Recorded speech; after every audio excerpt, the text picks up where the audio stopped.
Good afternoon, good morning, good evening. I'm Johnny Campbell from SocialTalent, and you're listening to and watching The Shortlist.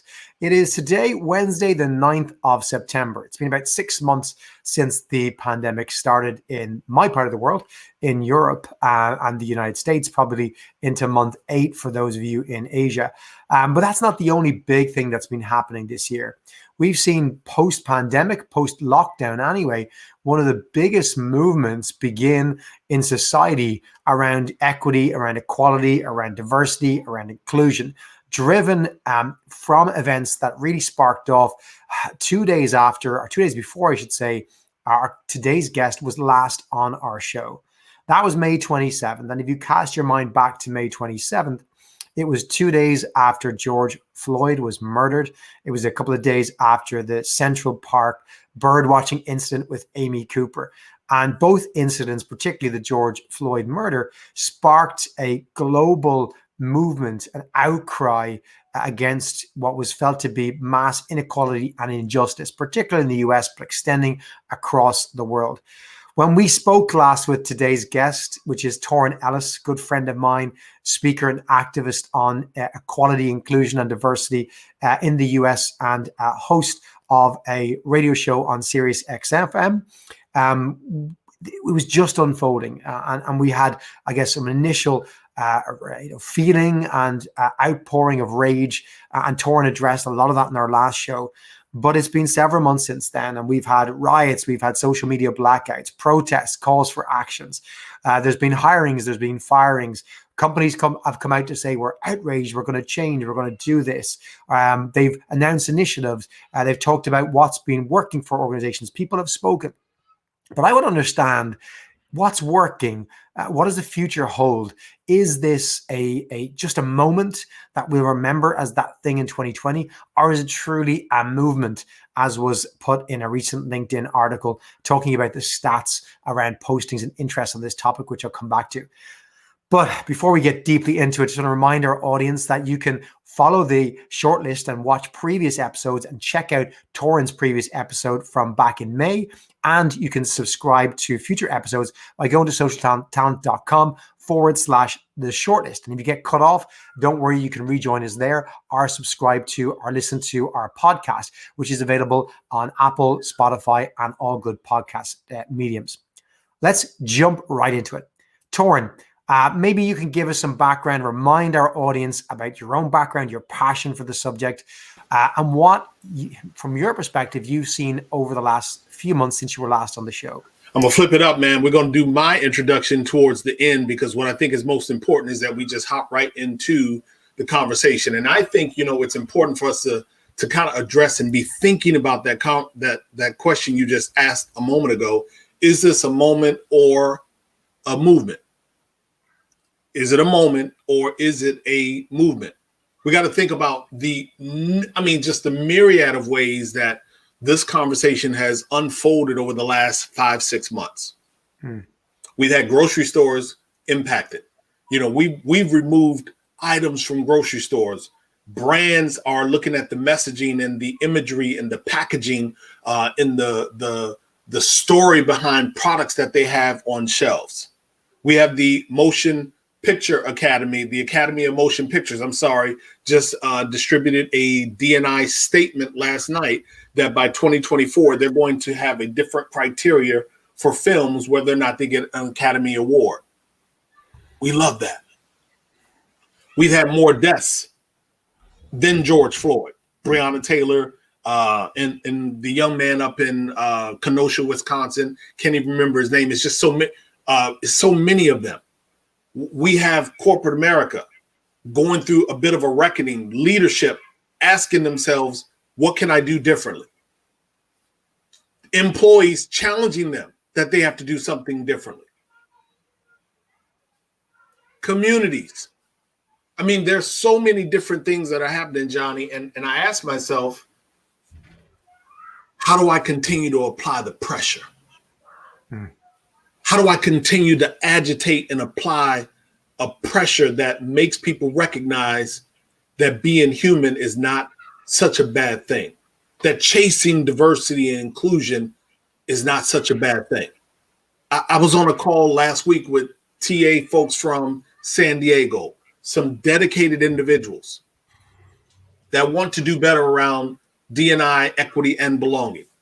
And one young lady said, Torin, how do I get my CEO to understand that D&I is important? I've tried for a while. How do I get him to understand? I said, you work for an asshole. Period. Pretty simple. What more? Listen, if you are an executive, we tend to hold them in the highest of esteem. We categorize them as being smart and intelligent and crafty and business acumen and all of these flavorful and positive characteristics. That's what we bestow upon them when they hit the title of Chief Executive Officer. And so the question becomes, if in fact those are all of the characteristics and attributes, then why is it that your CEO doesn't seem to understand and believe the reporting from Boston Consulting Group and Catalyst and Kaleidoscope and Deloitte and McKinsey? Why is he struggling to understand the value of diversity and inclusion? See, not understanding it is different than not doing it. And when a person says, I don't understand it, I think that they are being conscientiously stupid. That's just the bottom line. So I'm happy to be here, Jay. I'm going to jump right into the news, Torin, because I want to notch it up a bit and talk about what's happening right now this week, and perhaps some of the reasons why you have assholes like that and roles like that, and now that can still exist in our society. Niall, let's roll with our first news story.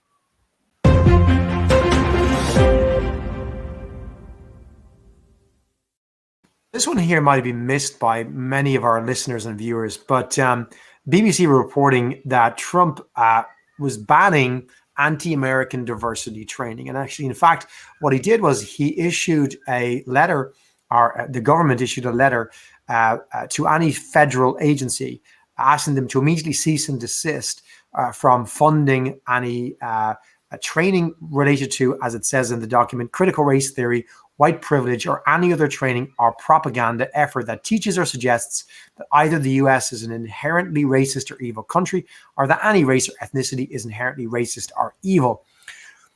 And I'm really, I look at, the role of government and the role of particularly one individual who's meant to hold such a higher moral ground to the rest of society, which is, the president of the United States. And I look at the impact that having someone like that in office can have on these issues. And I immediately feel, what has he done now? What has he done now to make this worse?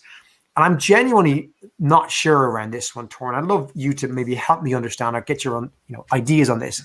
I don't know whether this is a genuinely bad thing that he's doing. Is it more Trumpism that basically is making us take a step back towards the Stone Age? Is this the type of thing that is going to fuel that asshole CEO mentality that goes, well, why should I invest in D&I? Why is this important? Or is this actually something else? Is this something different? Is this something genuine? Because I didn't know much about, the issues being raised, critical race theory, et cetera, I dug into them and I am none the wiser. Tell me, what do you see on the ground? What do you know about this? What is your take on this? Yeah, put it in context. Part of this was started by a gentleman on Twitter. His name is Christopher F. Russo. And this guy was on with Tucker Carlson on Fox News sometime a couple of weeks ago, if you know, within the last month. And Christopher F. Russo really began, and he's also a journalist to some degree, a fellow at the Heritage Foundation. And, his political leanings are pretty clear. Cool. I have no issue with that. And so he started to do a bit of digging and looking into some of the training that was taking place inside of the federal government, talked about some of that on Tucker Carlson's show, cited some examples of training that was happening inside of agencies. And then, of course, he said he called on the president to stop using taxpayer dollars to fund this sort of training. Fair enough. Got it. And unlike you, I jumped on the bandwagon and I didn't read the executive order. I'll get to that in a moment. And so what happened was, of course, the president put out the executive order, or through his his individual that was responsible put out the executive order, and it goes in to talk about critical race theory. And for those of you who are not familiar, just a very quick definition of critical race theory just simply says that the United States, through all of its development, its laws, its practices, its systems, racism is absolutely embedded and built into such. The second piece of critical race theory that I think is the piece that causes the bigger issue is that all white people are racist. So, of course, now when I read the executive order and I see that that's what he targeted, I have to absolutely kind of step back and say, listen, as much as I despise our president for various reasons, I don't want to be irresponsible with my platform or my voice.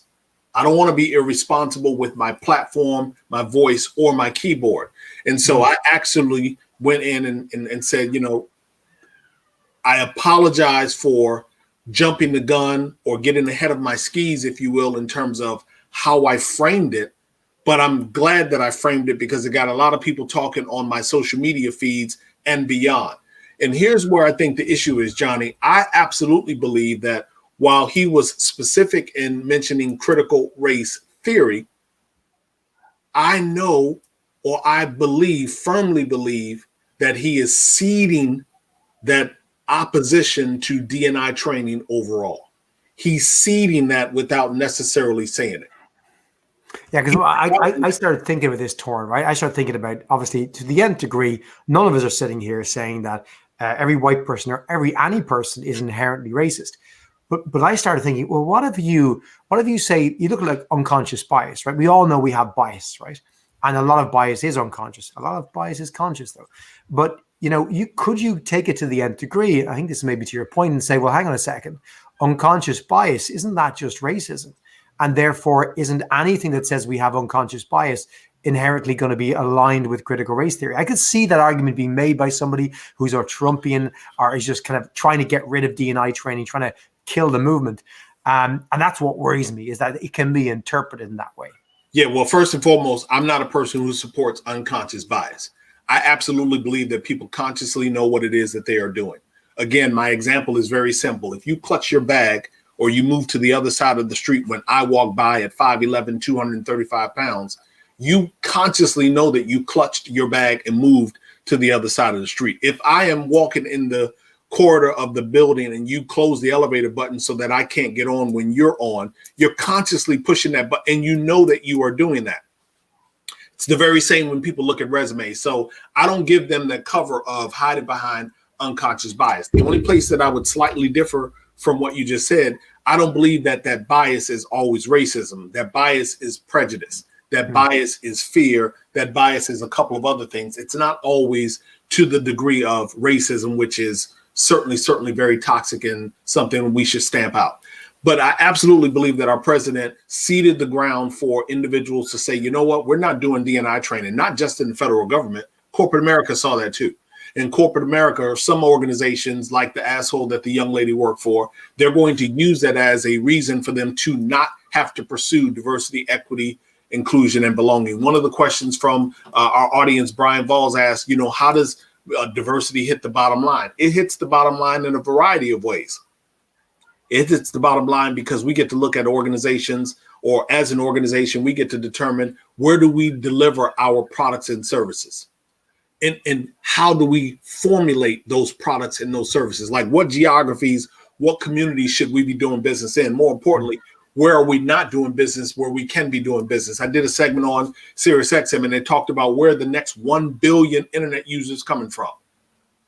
All of the place that I listed were in Africa, in India, in Asia, Latin America. It wasn't in the US. It wasn't in London. It was there. So how do we develop a slate of products and services that get us there?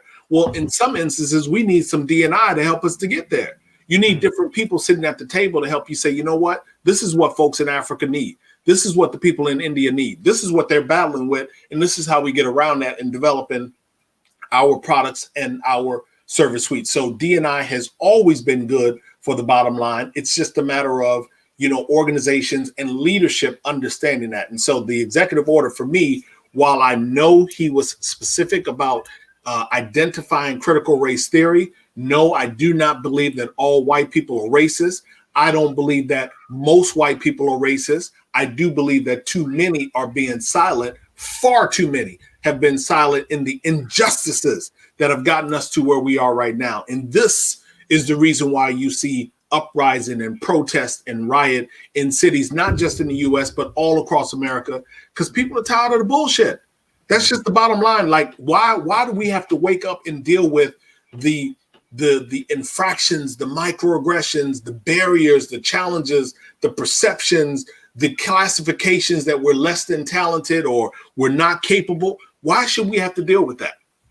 I want to jump into our second news article. I want to just make a shout out first for anyone listening live or viewing live. We'd love to hear your comments, your questions. Don't worry, no question is too big, too small, too off the wall. We'd love to hear what you guys have to say.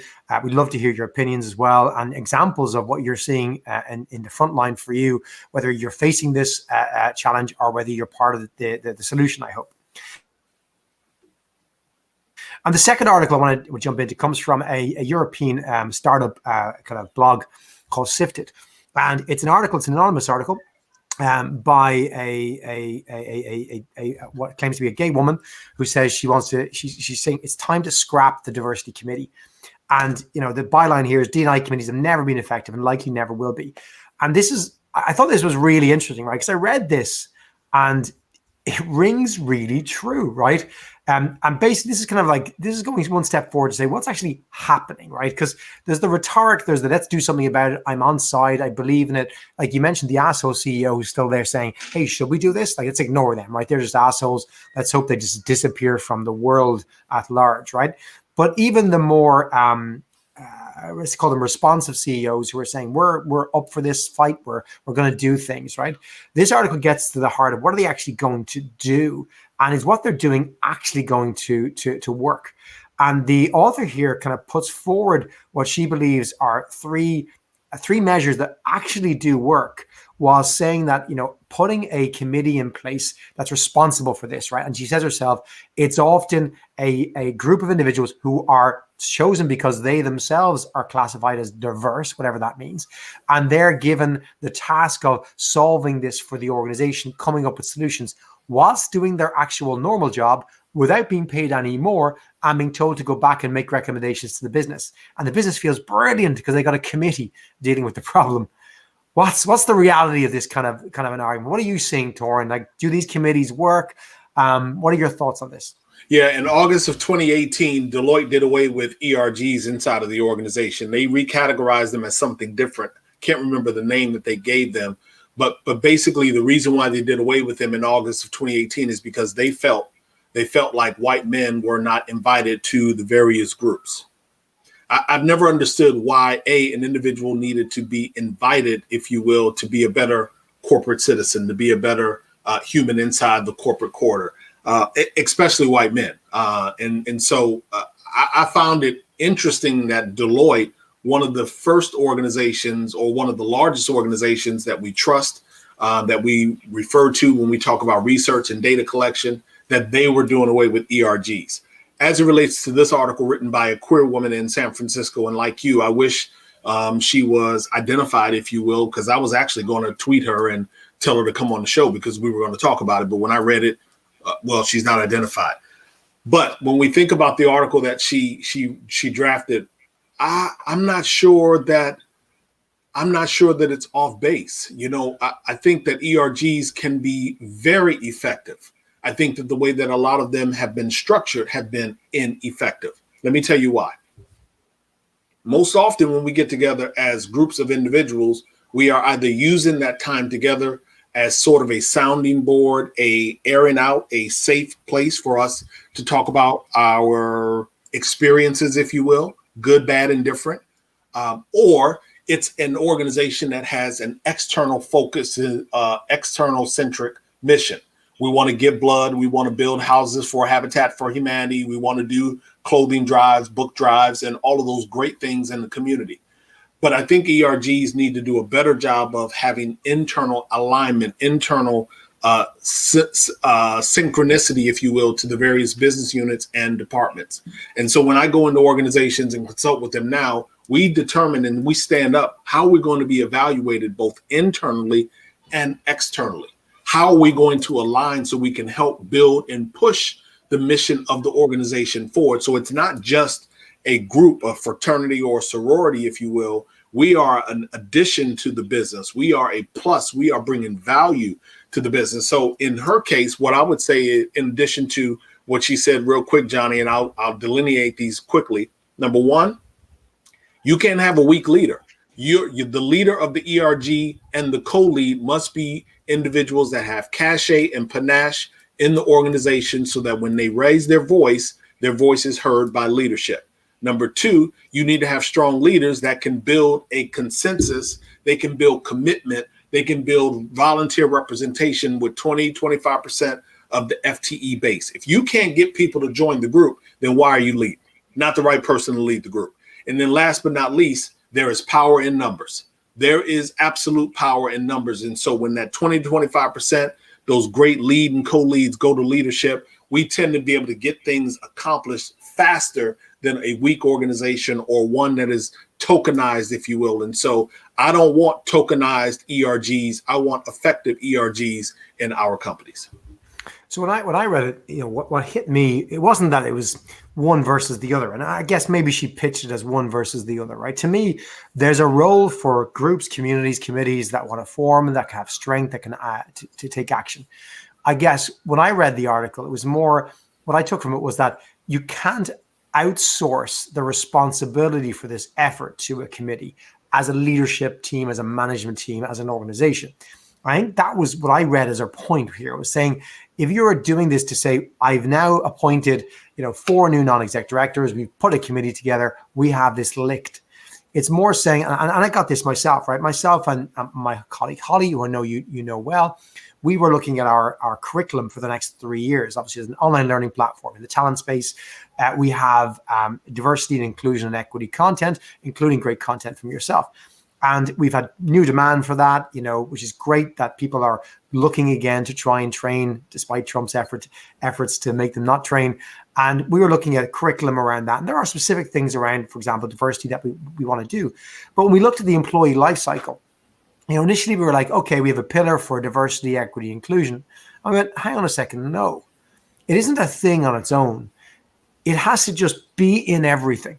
So whether you're hiring somebody, onboarding them, developing them, trying to look at their succession, or offboarding them, inclusion has to be infused in everything. And if we were to see it as a thing on it by itself, like where is my, people would say, can we look at your inclusion content?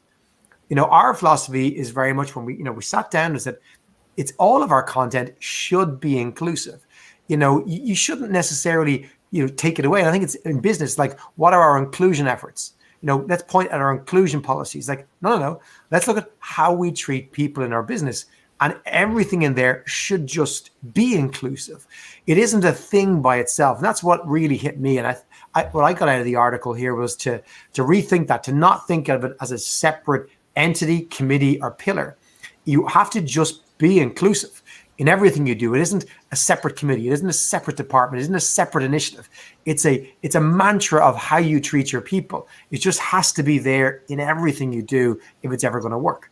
Yeah, no, I absolutely agree with you. And again, I structure it from the standpoint of how do we set up a very strong committee. To that second point of it not being separate, or the responsibility of your Black and brown employees, or your person with a disability, or someone from the LGBTQ spectrum, you're absolutely right. It must be woven through the entire organization. When we consult, we simply say, you must check for DEIB at every single value point in the organization. Every value point. We've been saying that since 2013, 2014. This right here is 1 + 1 + 1 + 1 will get us to where we need to be, but the math will always be exactly the same. And so it should not just be the responsibility of the chief diversity officer. It should be the responsibility of that chorus, that entire employee base. And certainly that may be a bit Pollyannish to think that we'll have everyone involved in D&I, but I'm going to look for it anyway. I'm still be that ambitious. I'm still going to want to see if I can get most of the employees to feel like there's something that I can do differently in the organization. So you are absolutely right. It's not one person. One person may marshal the resources, lead the charge, make sure we hold people accountable, kind of like the Academy of Motion Pictures. They have a little measurement now that says you have to have a co-lead or a person who is playing a significant role in the movie. They have to be from an underrepresented population, or you're not even going to receive nomination. So yes, we got to have some people that are going to say, look, this is what we need. We got the resources, we got the support, we got the head count, but we need to be able to distill that down to other people throughout the entire organization. And that's what moves a franchise forward. When we have more individuals pushing and rowing in the same direction. We don't need to be competing, Johnny. You know, if I want to use the social talent platform and learn about D&I, maybe I do sprinkle D&I in the sourcing and Boolean section. Maybe I do sprinkle it in the employer branding and messaging section. Maybe we do break up the content and put it over in onboarding and in supply chain and in technology stack review. Maybe that is a great way for us to redistribute the D&I messaging through the social talent platform, because I believe like you, that D&I should be woven through every aspect of who we are as an organization. Yeah, and to me, like the parallels I look at are like kindness. There isn't a kindness committee or an honesty committee in organizations. It's like, you know, either you're an organization that values honesty or values kindness, or you're not, right? You're run by assholes or you're not. But there is, I think, to your point, sometimes you might have said, hang on a second, we're not good enough. So therefore, we need an initiative to get us there. And hopefully we'll get to the point where we don't even have to think about it anymore. We don't even need a committee. But I think it's dangerous to leap to the conclusion that, hey, we're all good, we're just going to infuse it and we're fine, because you probably won't get there. You do probably need that concerted effort, dedicated people who are fighting the good fight. Absolutely. Torin, I want to ask you, you know, I'm going to ask again for anyone listening live or watching live, maybe to jump in with their questions they have for Torin, or any examples you want to share with us as well. I'd love to hear from you, Torin. Who is doing it well? Who's impressing you from an organizational point of view, from a talent leadership perspective? Who's gone out there? Can you give us some examples of organizations or people you can say, if you check out what this person did or this organization did, I think that's a good example, a good way of doing it. What are you seeing? So let me try to do this without naming organizations. I have a category leader in Sweet Baked Goods who are doing an incredible job. You know, they are committed to hiring more underrepresented individuals at the highest levels in the organization. We're working now to try to get them to a point where we can add more representation on their board of directors. But through this effort, we're working down to get the leadership to understand these are things that should be important to you. You are a category leader in Sweet Baked Goods, but are you a leader in your space as it relates to diversity, equity, inclusion, and belonging? If I did a forensic view of your organization, am I going to find good policy in place that protects and nurtures and rewards employees equally with equity? Or am I going to find that favoritism is being bestowed upon certain individuals? If I dig into your organization, am I going to find that the warehouse team has done an incredible job? I mean, an incredible job of marshaling and navigating the choppy waters of COVID? And have you all said, well, look, if you all are doing a great job, then there are probably individuals in the warehouse, in manufacturing, that we should be looking at and maybe targeting, developing, mentoring, inspiring to grow and excel in our organization? Or are you all only looking outside of the organization? So this organization is doing a great job of where they are now and where they'd like to be 12, 18 months from now. I have another HR tech company that is doing an incredible job. We are now working on starting ERG. The ERG seed has already been planted, but they have said it's important enough that we have equity and balance and representation and safety inside of our organization. We are a small company, but still we want to make sure that it's embedded in the foundation. And so we're going to start working with them both here in the US and their offices in London. So the bottom line is you have people in places where we don't often talk about D&I, where it's important. We have clients and representation in HR tech, which is a space that we absolutely love. We got places like consumer packaged goods. You have apparel organizations that have had a reckoning over the last 12, 18, 24 months. where they say, you know what, we have to do a better job. And women are talking about how they are being compensated unequally, if you will. I can tell you right now, I want to see, and hopefully I'll be able to make this announcement towards the end of next month, if not this month. I did a lunch and learn session for a hardware provider. I said, if you want me to believe that you are serious about diversity, equity, inclusion, and belonging, take a portion of the corporate money and put it inside of a black bank. Johnny, I can tell you in 2000, there were 40, 41 black banks in the US, 40 or 41. Now there are 19. All 19 have assets less than $5 billion. 19 banks total assets are lower than $5 billion. So I said, if you want me to believe that D&I matters to the organization, take some of the money and put it inside of a black institution, an institution that can then make loans to small business owners that are black and brown, because those small business owners struggle still to get capital from typical VCs. You understand what I'm saying? So if you want to help financially, not just in lip service, not just in a tweet, put some money behind that action that you say is important.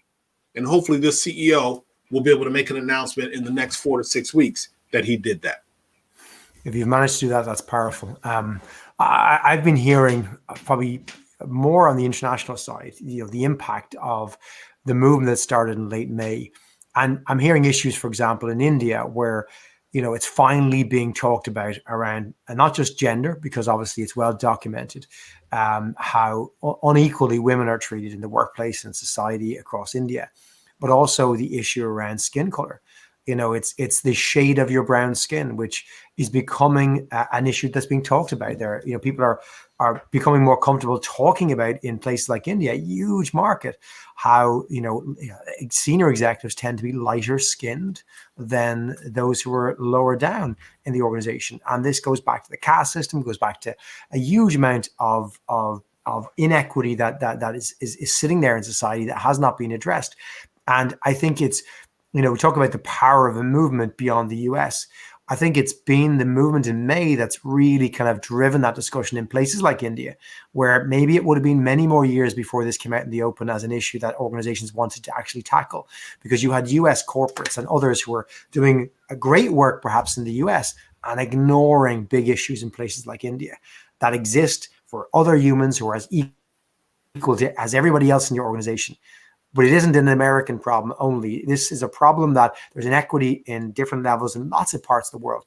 I'm glad to see that we are genuinely seeing it as not just a color issue, not just as a race issue, as a gender issue. It's really kind of getting to the heart of just purely, what does equity look like in an organization, in all parts of the organization, in all parts of the world. And this is the time. I really hope I'm an optimist. I really hope, back to the first point, this is genuinely that movement, another moment that, everything you mentioned, fundamental changes to things like, we might ask, what difference does the Oscars make? I think media makes a massive difference. When something as global as the Oscars makes such a dramatic change, I think you'll see more diverse people in movies, and that representation influences everybody. Because I've seen it in the last 10 years, we all have, right? The amount of superheroes and heroes in general and lead characters that are women. On the gender issue, there's been a lot of progress in the last 20 years. Still not a whole lot of progress on color of skin and ethnicity in the same space, right? So I'd love to see, and those women listening will say, well, hang on a second, there hasn't been enough progress, and I agree, but there has been certain progress, and I'd like to see it faster. I'd like to see it across more spectrums as well, as I'm sure you would as well. So what do you think on do you hear that global challenge that talked about? Well, I mean, I hear it because I'm in the space, and, that casteism, that colorism, that defining of diversity and inclusion being different here versus in a place like India or in a place like, let's say, the Middle East, if you will. D&I has a different definition. And so what I think is important is that we not only subscribe to a myopic view of D&I, but that we always continue to say that this is something that we will always be journeying towards. There is no finish line, whether it be here or whether it be over there. That we will treat D&I, we will treat equity, inclusion, belonging, balance. We will treat those things the very same way that we treat our product roadmaps. When I think about all that is happening right now, and going back to the question that you asked at the very top of the short list, is this a moment or a movement? I think it's too early for us to answer that question, but I think it's a pressing question that all of us should be thinking about. And that when Johnny gets tired, Johnny knows that he can tap Torin, and Torin is going to keep running the race. When Torin gets tired, he knows that he can reach out and tap 5 other people because they're going to keep running the race. Mr. Daryl Graves, who's out there, Kay Fabella, who's out there, Aubrey Blanche, who's out there, Brian Balls, who's out there, people that are going to run this particular race. When they get tired, those individuals should be tapping individuals right now. What I want to see happen is that when you watch this broadcast, that you don't just simply sit up here and say, oh, okay, Johnny was on with Torin. No, what are you going to do differently in your workplace? What are you going to do differently in your community? What are you going to do differently to impact people in their circumstance? What are you going to do differently? Stop watching. Do something. That's what I want to see people do. When you watch the broadcast, ask yourself, what am I going to do differently? I like that. Earlier on, you talked about unconscious bias and how you disagree with it, right? And I really kind of, I like that sentiment, right? Because it's a controversial thing to say, but those of us, like we have a bias, right? And the bias may not be our fault. It may be because we, grew up in a society where we didn't see certain characters as being strong, or we weren't, or we were driven by media or the people around us to believe a certain type of person was a danger or a threat, right? And I don't blame anyone for that. But you're right in that, you are conscious of it when it happens. You do know it's happened. Your brain might trigger a fear or ooh, I'm nervous. But it is your choice not to do something about that. I think that's your point around action. It's your choice to press the elevator button to close it. The feeling might be something that's just inherent in you because it's the way you were brought up, but you can work against that. But it's not going to go away by just wishing it goes away. You have to take action. It's an active process. I mentioned before Joe Gersten, a friend of ours who also speaks around this topic really well across the US. He used the analogy around fitness, saying everyone agrees fitness and keeping healthy is good, but you're not going to get fit unless you get off your ass and do something. And I think the same is here. You're not going to change the world. You're not going to make it more equitable. You should get off your ass and do something.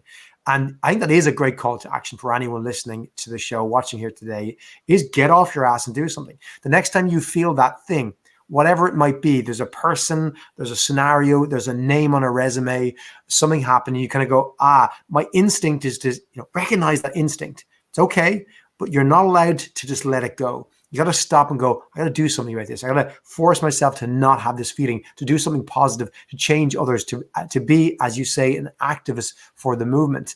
It's not going to go anywhere unless we do that. So I can tell you, Johnny, since September of last year, almost 12 months, I've had to make 2 corrections or apologies, however you'd like to categorize them. One I told you about as it relates to the posting on Trump and the banning of D&I training, which was this past weekend. The other was September of last year when I was doing a presentation in Detroit. I happened to say to a young man, "You ain't black." Now, I said it in a way that was fond, funny. People laughed, but he was offended. He was offended. So I did 2 public apologies, made a donation to a nonprofit of his choice, and have offered to fly to Detroit to have lunch with him and his leader at any point that they want, just so that he understands how genuine I am in my apology to him. Now, this is coming from me, diversity strategist, risk mitigator, Sirius XM host of Crazy and the King, author. Absolutely, as I'm black and breathing, I care about diversity, equity, inclusion, and belonging.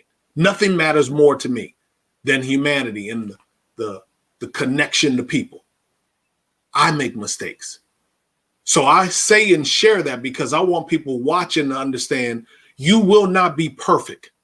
You will sacrifice something if you are serious about doing something different. It will cost you something. You're going to lose a promotion. You're going to lose 5 or 10 or 20 Facebook friends. You're going to sacrifice something when you stand and fight for humanity. Do it anyway. Because I didn't lose anything by giving this young man an apology. I didn't lose anything by apologizing on Saturday or yesterday via social media. I haven't lost anything. My swag is still 1,000. You're going to lose something, but lose it anyway. I think for me, what I'm taking from this, one is don't waste your time with unconscious bias training. You gotta move on with that. I think it's also, if you have to make the business case to your leaders around diversity, equity, and inclusion, quit your job. You're working for assholes. That's exactly what I told him. You don't need to make a business case, right? And an asshole is an asshole. An asshole is not a protected class. I don't care what anyone says. No. They can be called out as assholes. Move on, right? Waste your time on actually doing good. But you got to take action. And it's okay, as you said, to make mistakes. It's okay for your instinct to be wrong or off. It's not okay to just move on and ignore it. It's not okay to do nothing about it. And it will require, as you said, sacrifice, loss. But it's okay. It's the right thing to do. You're going to maybe piss someone off. Maybe two of your friends, your family are going to say, I didn't like you saying that. Maybe your boss is saying, hey, I don't like you posting that live when you say I work for this company. You kind of go like, tough. This is what I need to do. I need to make it better, and I'm learning as well. There's been a question, by the way, just want to bring it up, Torin, because I know it's something that is close to your heart because you brought it to me many years ago. Is ageism, mature workers, a class of employees are hires included in D&I? Or is that a wholly separate category? No, ageism is absolutely included in the definition, which is why I said it's an extremely broad definition of diversity, equity, inclusion, and belonging. We have to do a far better job of attracting all types of individuals. So yes, ageism is definitely included. I remember back in DC when we first filmed many years ago together, Torin, and you brought a fantastic gentleman to tell his story on camera. And he told a story of working in a quite young tech company. And I say young as in the company was only maybe 10 years old. And he talked about how he was afraid to put pictures of his grandkids on his desk because nobody else was a granddad or a grandparent, and he was fearful that by displaying this, which he really, really wanted to do, that he would reveal this thing about himself that would result in him being marginalized and pushed aside. And this really struck me as, wow, I never thought about that. I never thought about somebody who is not told to do that. Nobody in the organization said, don't put your pictures of your grandkids on your desk, but how, the structures and the kind of way we work and the way we have conversations together in a non-inclusive way can make someone feel like that, can make them feel like they have to hide that part of them. And Brian, if you're listening there, it's very much part of the subject, part of the topic, part of the problem to be fixed, and something I know is very dear to Torin's heart, as he's brought it up many times before, and that wide spectrum is important. Torin, we're coming to a close. I want to maybe ask you a couple of things to close us out with. You did mention that intro you're going to leave to the end, and I do want you to maybe share with our audience where they can find out more about your ideas, where you'll be talking next, where they can tune into you. And then maybe I want to maybe see if you can leave us with a tip. What is your piece of advice, 3-4 months on from your last time on the show, after all that we've been through in this, hopefully, movement in the beginning stages of it? What is your piece of advice you'd like to leave our audience with? And then maybe tell us a little bit about where we can hear more from you or connect with you. Yeah, the one piece of advice that I want to leave, just curiosity. Ask yourself, how can I be better? That doesn't cost you anything. It's a question that I want you to wrestle with in the evening when you wake up at 2 a.m. and you reach over to grab your cell phone. As you are reaching to grab it off of the nightstand, I want you to say, how can I be better? How can I do better? What is it that I can intake in my diet on YouTube? I know I want to have some entertainment and some sports and some music, but I'm going to give up something there. I'm 30 minutes, an hour, and I'm going to research and listen to something different, or I'm going to read Layla Saad's book, Me and White Supremacy, or I'm going to do something different. What am I going to do? My curiosity, allow that to take me someplace. That's the one piece that I want to leave people with, because that curiosity can be defined in such a beautiful and unique way, because it's yours.